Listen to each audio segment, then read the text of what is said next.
everyone. Obviously, a tremendous opponent coming up this Sunday night.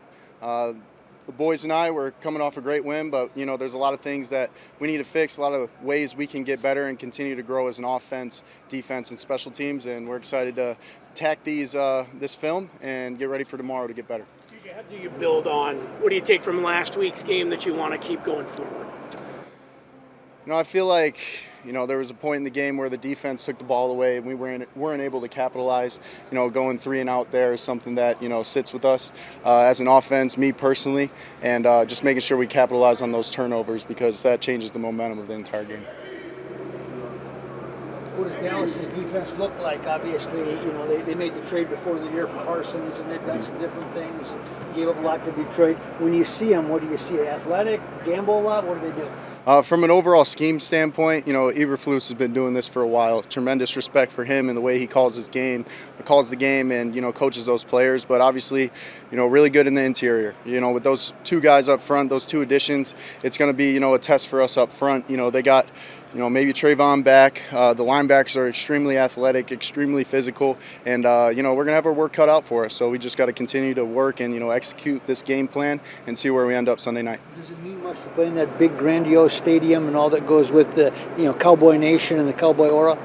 It's amazing. It's an honor. It's every kid's dream. Growing up watching NFL football to play in that stadium.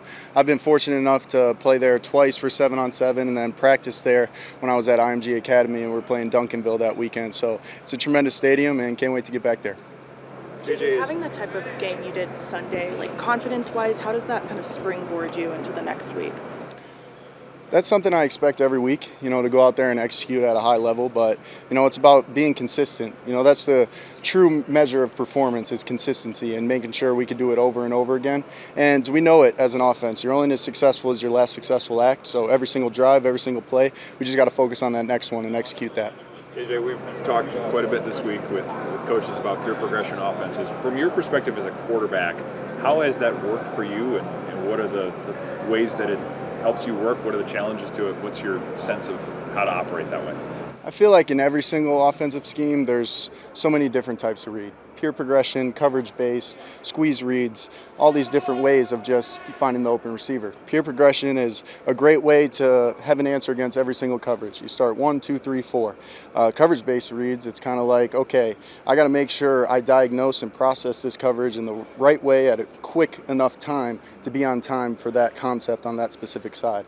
But every single offense has them. It's just how much do you have in terms of each read. But yeah.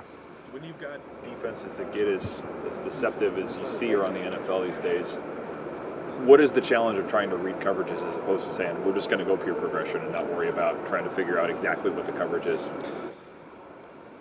I think it's the rush. That rush, it gets to you quick. And, they're doing so many things on the back end that, you can figure out it's cover 2, but by the time you figure out it's cover 2, you're on your back. So just being able to, process quickly post-snap and gather the information that you gathered pre-snap to help you make that conclusion. Just when you're talking about the timing, last week was your quickest from snap to release. Why do you think that kind of worked for you timing-wise with some of the receivers last week? I feel like the emphasis, me personally, on just watching the tape and self-scout, how many times could I put it in play as quickly and efficiently as possible? Because that's just stacking positive plays, and that's continuing the momentum of those drives. And I think, the offensive line did a great job of protecting, great job of getting their hands down. Coach O'Connell called them at great times and, generated a great flow. So I feel like it's just putting it in play. That's the number one way to, keep completions going and keep the drives going. Just AJ, you're always complimentary of Justin Jefferson. I feel like we ask you every week, how are you guys growing in your relationship? But what are you guys working on to just continue to grow your chemistry together so that maybe your connection can be a little bit deeper on game days? I think the more experience versus certain looks, he sees the game completely different than I do from his perspective. And being able to see what he does on tape on the backside of things, and me coming to the sideline and seeing something on the iPad and saying, hey, maybe if we throttle this down right here and he calls it again, that's going to be, a nice void right there for you to sit and catch that ball. But it's just, growing along the way. We're seeing new defenses, going against new players, new coaches, and there's going to be more obstacles that come. And it's just how good is our relationship and communication to be able to overcome those and, prepare us for future obstacles. Just getting Ryan Kelly back, what has that meant for you? Meant everything. He's such a tremendous human being and has such a, father presence to him. Like, you just feel good when he's in the huddle. And, just his ability to recognize the fronts, recognize the pressures, know the tendencies. He's a tremendous guy to have, and it's an honor to play with him every day. What does that look like? Can you think of a time when he's been out there when it's just like a specific time which has reassured you, or he said something that got you where you needed to be, or got the team where it needed to be schematically? Specific examples, there could be, a run play that has a can criteria of Sam on the ball, and, he sees it right away. He says, can it? And it's just like, I don't have to do any thinking. All I have to do is just focus on, the next steps from there. So it takes a lot off my plate in terms of stuff like that. Okay. Thank you, guys. Thank you. Good one.